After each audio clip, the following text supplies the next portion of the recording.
Welcome back, and it's time to talk about multi-choice in Nigeria. When you say multi-choice, it's about DSTV, and but recently, pay TV subscribers have not been happy. They've been talking about issues surrounding fee hikes and all of that. But MultiChoice is indeed a pay media company which offers DSTV service both locally and across the African continent. So what are the issues that have come up recently? We're going to be talking with the Managing Director of MultiChoice in Nigeria, Mr. John Ugbe. Thank you so much for being with us this morning. Good morning, and thank you for having me here. Yeah, I told you that when you mention MultiChoice, the subscribers are like, okay.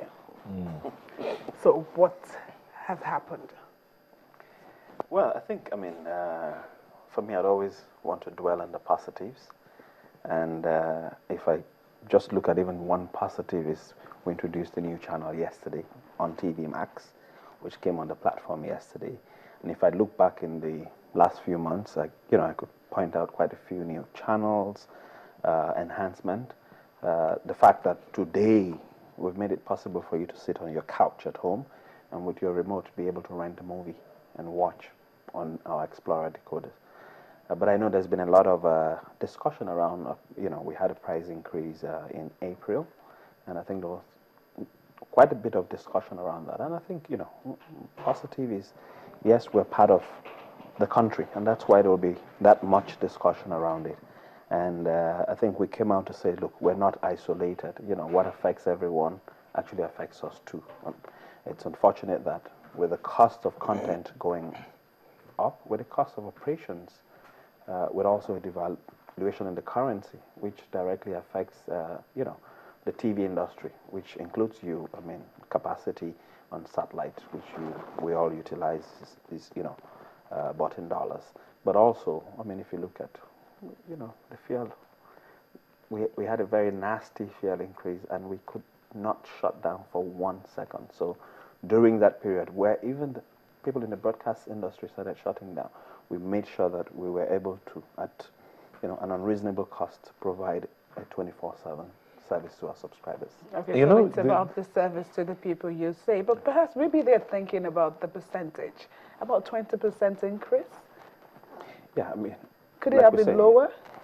We tried everything. We're a business. We obviously don't want to go out of business. So we would, before we take any decision, look at the impact on the subscribers, the impact on the business. On the flip side could be us not being able to provide the service. We provide a service that is as good as you can see anywhere in the world. We don't have any excuse. We can't afford to give you a service for 8 hours a day and say, oh, it's because we're in Nigeria, or it's because, we don't have any fuel. And like I say, when we've had these issues with the fuel, we're not passing on. So let's talk more about some of your services. Yeah.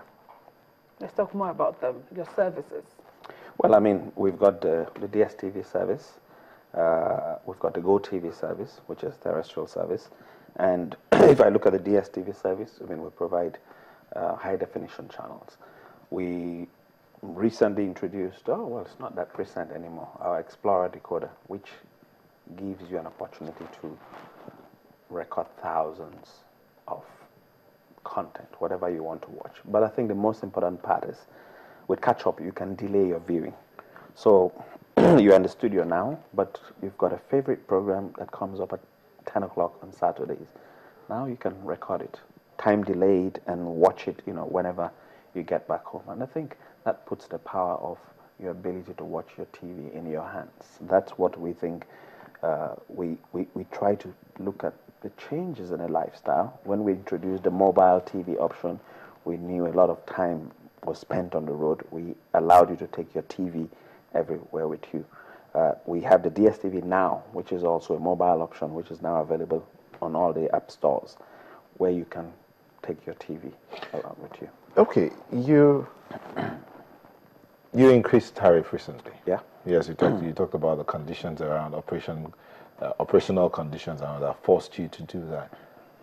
The problem with the challenge that many people who use your service are having is that they don't understand why they're not watching they're not around, there's no power, but their subscription keeps running. Okay. Why? I think, it's how media works. That's broadcast media. Okay? So media we hold is, on there. yes. Hold on. Yes. You pick up your phone. You have a phone, right? Of course you do have a phone. So I'm going to first tell you that when you want to talk about media, please, when the phone is not media. No, I'm talking Okay, so I the mean phone subscription. is peer to peer. Okay. So let me explain to you. When you buy a program, you don't buy the first 5 minutes of the program or the last 10 minutes of the program.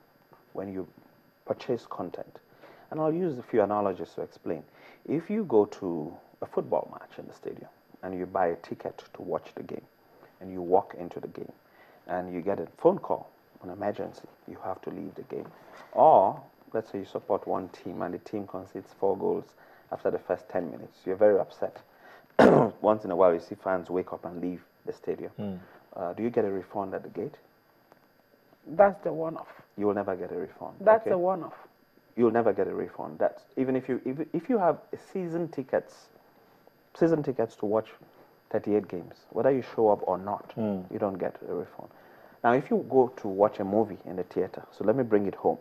You go to watch a movie in the theater and you buy your ticket to watch the movie. If you leave after 10 minutes, would you get a refund? So, in order to, our business is broadcast. It's entertainment. When you buy the content to aggregate a channel, to put the channel out there, it's